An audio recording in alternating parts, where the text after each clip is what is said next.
জনগণের একটা টাকা আমাদের পকেটে যাবে না ইনশাআল্লাহ। যা বাজেট হবে, সেখানকার জন্য বাজেট হবে, প্রত্যেকটি অর্থ, প্রতিটি পয়সা তার কাছে পৌঁছিয়ে দেওয়ার জন্য সেবক হিসাবে কাজ করব ইনশাআল্লাহ। কৃষি বিশ্ববিদ্যালয় প্রতিষ্ঠা করা এবং সে পরিবেশও আমাদের এই অঞ্চলে আছে। আমাদের সদর এবং ইবি থানা মিলে যদি আমরা এটা বাস্তবায়ন করতে পারি, কুষ্টিয়ার চিনি কলটা যদি আবার চালু করা যায়, এই কুষ্টিয়ার সদরে সবচাইতে বেশি হয় যেটা, তার নাম চাঁদাবাজি এবং দখলবাজি, দুর্নীতি আর সন্ত্রাস। আমি আপনাদের সন্তান হিসাবে, কুষ্টিয়ার মানুষ হিসাবে কথা দিতে পারি, আগামীতে আল্লাহ রাব্বুল আলামিন যদি আমাদেরকে ওই জায়গা পর্যন্ত পৌঁছিয়ে দেন আপনাদের ভোটের মাধ্যমে, আমরা এই চারটা বিষয়কে কুষ্টিয়ার মাটিতে কবর দেব ইনশাআল্লাহ। এই কাজে বাধা দেওয়ার জন্য যে সমস্ত ষড়যন্ত্রগুলো ইতিমধ্যে আরম্ভ হয়েছে, কুষ্টিয়াতে নমিনেশন ঘোষণা দিয়েছে আমার নামে মে মাসের 5 তারিখে।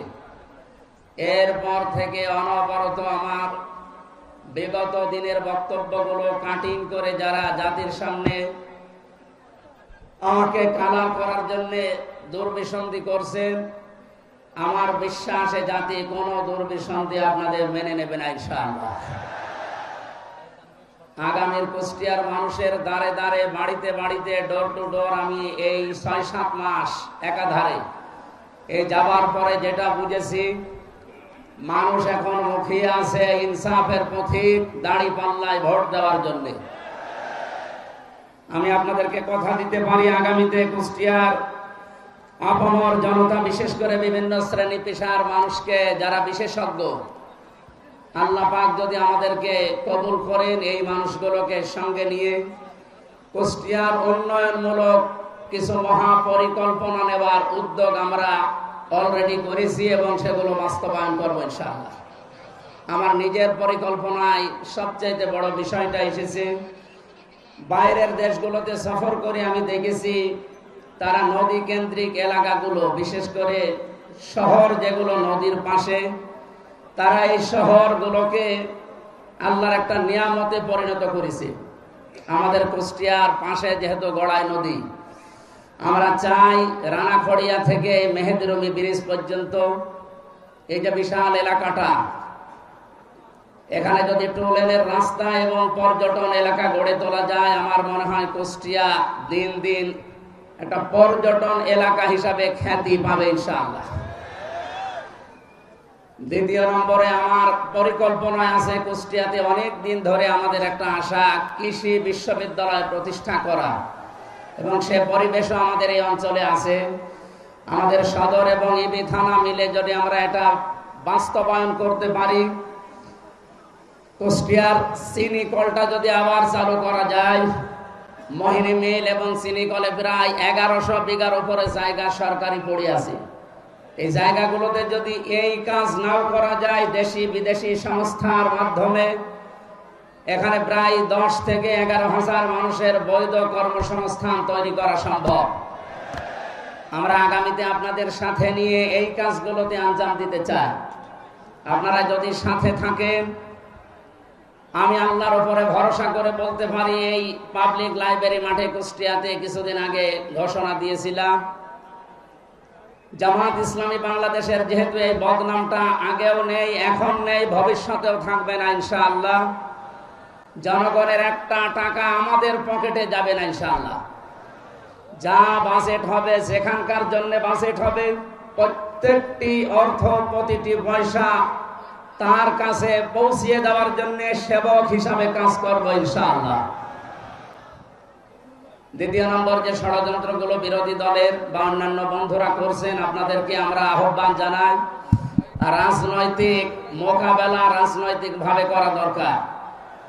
ষড়যন্ত্র করে মিথ্যা তহমত দিয়ে, আমার আগে এক ভাই বলছিলেন না যে মিথ্যা প্রপাগান্ডা ছড়িয়ে, বিশেষ করে তথ্য সন্ত্রাসের মাধ্যমে সাংবাদিক নামে কিছু হলুদ সাংবাদিককে তারা টাকা পয়সা দিয়ে কিনে কিছু মানুষের বিরুদ্ধে এমন ভাবে লাগিয়েছে সাধারণ অনেকেই মনে করে এগুলো মনে হয় 100% সত্য।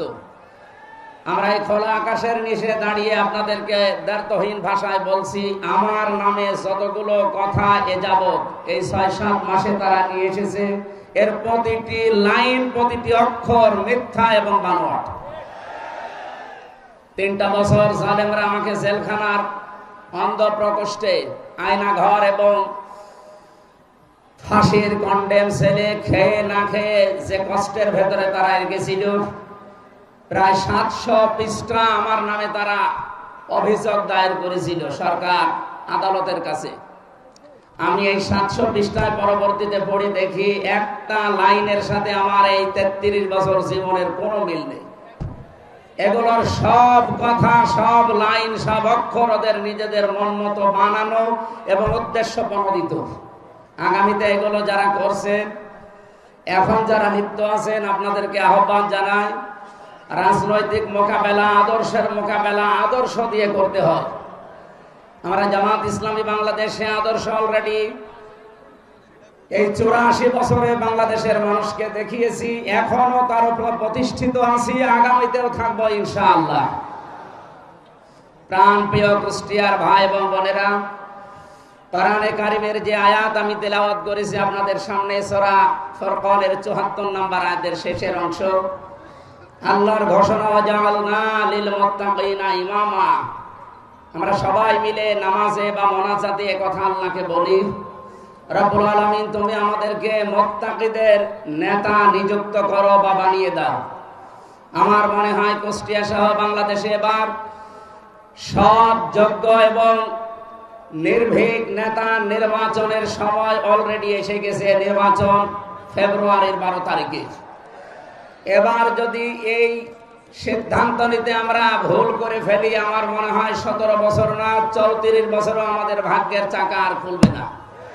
এজন্য উদারত আহ্বান জানাচ্ছি, আগামীতে উন্নয়নের স্বার্থে দেশ, জাতি এবং ইসলামকে এই দেশে প্রতিষ্ঠা করার জন্যে সৎ, নির্ভীক এবং যোগ্য নেতৃত্ব বেছে নেওয়ার আহ্বান জানিয়ে আমার সংক্ষিপ্ত কথা যেগুলো বলেছি এগুলোর উপরে কাজ করার তৌফিক কামনা করে আমরা শেষ করছি। আমাদের আমিরে জামাত অলরেডি নেমে পড়েছে, 5 মিনিট হয়ে গেছে। উনি এখন শুধু পুলিশ লাইন থেকে পর্যন্ত আসতে 4-5 মিনিটই লাগবে, উনি অলরেডি চলে এসেছে। আল্লাহ আমাদেরকে কবুল করুন, আজকের এই অনুষ্ঠান আল্লাহ যেন মঞ্জুর করেন, আমিন।